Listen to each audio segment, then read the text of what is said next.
umpisahan na po natin ito, mga kababayan. Naku, eto. Ano? Ay may tunay na samahan na. Pero ngayon, ayaw huminto. Alam ko naman, mga kababayan, na tayong lahat, alam na natin na wala ng unit team. Watak-watak na ang unit team, mga bossing. Pero hindi naman po ibig sabihin, watak-watak na, di ba? Nung election lang ginamit, nung kampanya lang ginamit, yung unit team. Hindi naman ibig sabihin nun, sa ibang tao, sira na din yung pagkakaibigan. Kaya lang po, mga kababayan, dismayado ang ating presidente sa vice-presidente, mga boss. Kasi sagutin ba naman, sabihin ba naman ng vice-presidente, hindi na sila magkaibigan ng Pangulo. Aba, na personal na si VP Sara, mga kababayan. Kumbaga yung parang yung galit-galit na ganito, parang sa mga bata lang ho ito Ano po? Pero pakinggan po natin mismo itong balita. Kung bakit dismayado ang ating Pangulo, mga kababayan. magkatandem sa unit team noong nakaraang eleksyon na sa tingin na marami ay may tunay na samahan. Pero po, yung iniisip nga natin, mga bossing, nung panahon, nung panahon po na bago pa lang mag-eleksyon, sabi natin, sana itong dalawa na to wag magsalpukan sa pagka-presidente. Sana isa bumaba at yung isa naman magpresidente. Kumbaga, magkaayos. Yun na nga po yung nangyari. Nung nakita po natin si Pangulong Bongbong Marcos na nasa bahay po ni Governor Gwen Garcia, mga bossing, natuwa tayo. Aba, nasa bahay si Gwen Garcia. At pagkatapos po nun, mga boss, sabi natin, malamang humihingi lang ng suporta kay Governor, no?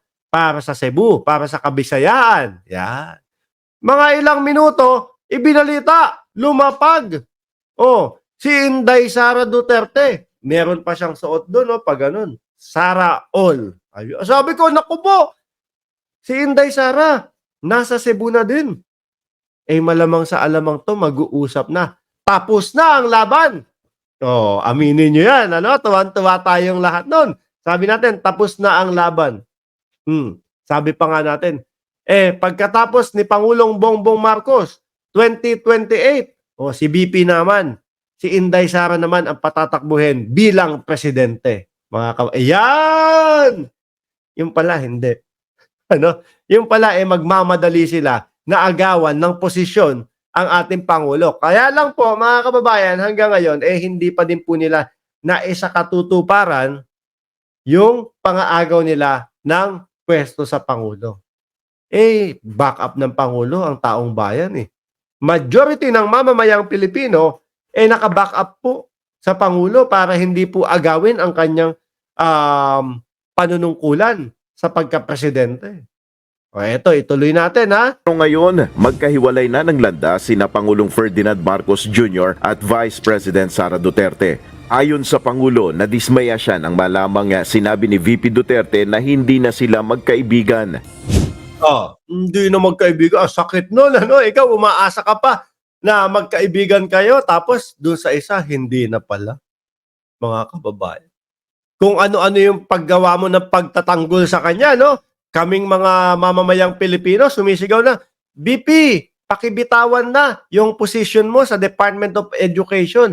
Hindi nararapat sa iyo at kailangan umangat instantly, O hindi.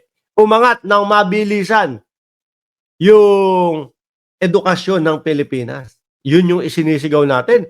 Tapos si Pangulong Bongbong Marcos ipinagtanggol. Sa tingin ko, sabi ng Pangulo, tingin ko kaya niya naman. To the rescue ang kaibigan. Tapos biglang malalaman ng Pangulo, hindi na pala sila magkaibigan. Masakit po yun. Di ba? That's a good question. I don't know anymore. I'm not quite sure I understand. I'm a little dismayed to hear that she doesn't think that we are friends. I always thought that we were, but maybe I was deceived. But maybe I was deceived. Nabudol. Kababayan. Kala ko tayo-tayo lang ang nabubudol, pati pala yung mga matataas na ang posisyon biruin mo, presidente pa ng Pilipinas, mga boss. Ipinaliwanag rin ni PBBM kung bakit sa kauna-unahang pagkakataon ay hindi siya itinalagang caretaker ng bansa habang siya ay nasa Lao PDR para sa ASEAN Summit.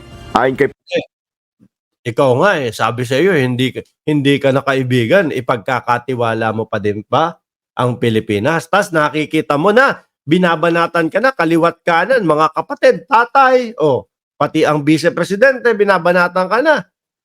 Tingin mo okay ang lagay ng Pilipinas pag iniwan mo sa kanila? Syempre hindi ho, mga kababayan. Tawag dito, ipapabantay yan doon sa mga taong 100% may tiwala siya na ang Pilipinas po ay nasa kamay ng maaayos na tao. Pangulong Marcos, wala na kasi si VP Sara sa gabinete. Oh, because she's not part of the administration anymore. She's still in government, but she left the administration. So she Wala na sa administration. Kailangan kung sino yung pagbabantayin mo ng bansa kaparte ng administrasyon, which is ayan nga po si Secretary Boying Remulla at yung isa pa po nakasama niya, mga boss. is not part of the administration anymore. Bago umalis ang Pangulo patungong Lao PDR ay itinalaga niyang maging caretaker sina Executive Secretary Si Executive Secretary po no? Hindi Vic Rodriguez, ha? Si Vic Rodriguez, wala na po yun. Si Vic Rodriguez, umaasa na magiging senador siya. Lucas Bersamin, Justice Secretary Crispin Remulla at Agrarian Reform Secretary Conrado Estrella III. Tatlo pala. Pero hindi, ang malinaw po, mga bossing, hindi po ang vice-presidente. Maribuho, UNTV News and Rescue, Diyos ang aming sandigan, serbisyo publiko ang aming pinahalagahan.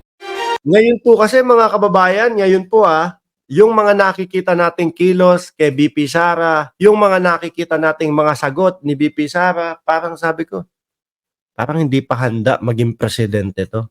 Parang yung posisyon niya nga bilang vice-presidente, parang hindi pa din siya handa Parang, alam niyo, pero wala nadala ng tao. Nadala ni Pangulong Bongbong Marcos, naupo. Pero hanggang ngayon, pansin ko sa vice-presidente, hindi pa din niya alam kung ano yung ginagawa niya. Ano ho? Pansin ko sa vice-presidente, nangangapa pa din po, mga kababayan. Kaya lang, ang vice-presidente po natin ngayon, madaming kailangan sagutin, no?